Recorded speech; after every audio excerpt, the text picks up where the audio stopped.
नमस्कार, मी डॉक्टर धनश्री। आज आपण कोकणातील रुचकर फळ जांभूळ यात किती औषधी गुणधर्म आहेत याबद्दल माहिती घेणार आहोत।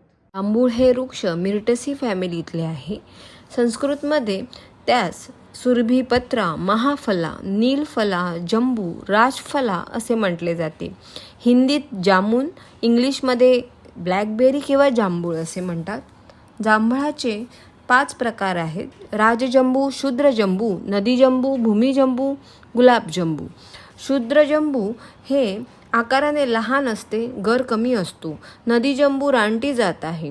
भूमिजंबू वृक्ष लहान, फळ वाटाण्या एवढे असते। गुलाबजंबू परदेशी फळ आहे, अस्थिरहित, गोल मोतिया रंगाचे असते। याला गुलाबासारखा वास येतो। आज आपण ज्या जंबूबद्दल बोलणार आहोत ते राजजंबू। राजजंबू हे सर्वश्रेष्ठ आहे। ते 2 ते 3.5 सेंटीमीटर लांबोळी व अंडाकार असते। ती कच्ची असतात तेव्हा हिरवी व पक्व झाल्यावर तांबूस, नंतर वांगी रंगाची व अतिपक्व झाल्यावर गर्द निळ्या रंगाची होतात। फळातील अठळी लहान असते। जांभूळ हे फळ गोड असते। जांभळाची साल पिंपल दूर करण्यासाठी मदत करते। त्वचेवर पानाचा रस लावल्याने तेलाचा स्त्राव कमी होण्यास मदत होते। यामुळे पिंपल्सच्या समस्येत आराम मिळतो।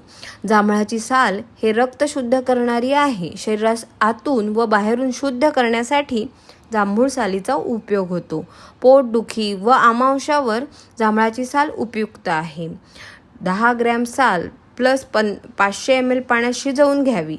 जेव्हा 1/4 पाणी झाले तेव्हा तो काढा आपण वापरू शकतो। 10 ml 2 to 3 टाइम्स हा काढा घेऊ शकतो। जांभूळ रस नियमित सेवन केल्यामुळे घशातील वेदना, तोंडातील अल्सर, तोंडातील फोड ह्यांना आराम मिळतो। जांभळाची पाने शिजवून ते पाणी थंड करून डोळे धुतल्यास डोळ्याची जळजळ व वेदना दूर होतात। कानाच्या समस्येत पण जांभूळ बीज उपयोगी आहे। जांभळामध्ये हायपोग्लायसेमिक गुणधर्म आहेत। त्याचे नियमित सेवन केल्यामुळे रक्तातील 30% साखर कमी होते। जांभूळ फळ हे हिरड्या व दात निरोगी ठेवते। जांभळांच्या बियांमध्ये अल्कलॉइड असतात, जे रक्तातील साखर कमी करण्यास मदत करतात। जांभूळ खाल्ल्याने बद्धकोष्ठता दूर होते, त्यामुळे मूळव्याध होत नाही। उच्च रक्तदाब, मूळव्याध, किडनी स्टोन अशा रोगासाठी जांभूळ हे वरदान आहे।